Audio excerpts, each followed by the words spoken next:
This is just a reminder on how to save your narrated PowerPoint as a video. And again, be sure that you did your narration using the slideshow feature of Record Slideshow. That's the only way you will have your narration and your timings play automatically.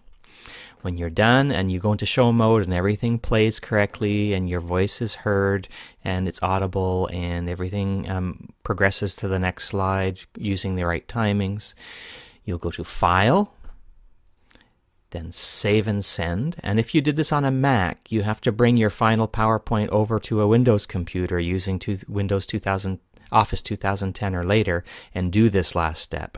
You can't do this on a Mac because it'll take out all of your audio. And if you're using a newer version like Office 2013, in the File menu, it will actually say Export. And once you click Export, everything else here will be the same. So I'm going to click Save and Send. If you're using 2013, you'll click Export. I'll look for the Create Video. And then here for the quality, I want to set it to Internet.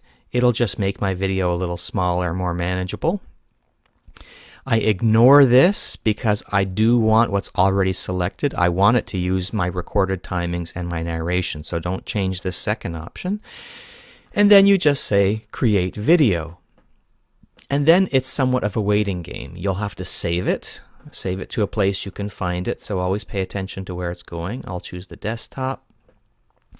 It's going to save as a Windows Media Video. I think I saw those folks who had Office 2013. It also gives you the MP4 version. That might even be a better choice if you have that choice for the workflow of uploading to YouTube. All right, so I'll say Save.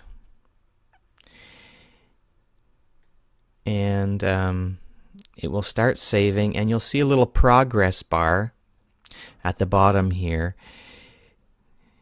showing you how long it's taking. And of course, the longer your file or the more content in your file, the longer this will take. So you could expect for your narrated PowerPoint this process to take up to 5 minutes or so to happen, depending on the computer you're using. Once this is done and the red X goes away, you know the task is finished and the file on your desktop should be complete. Make sure you play that file to make sure that this process of creating the video functioned correctly. All right, that's all there is to it.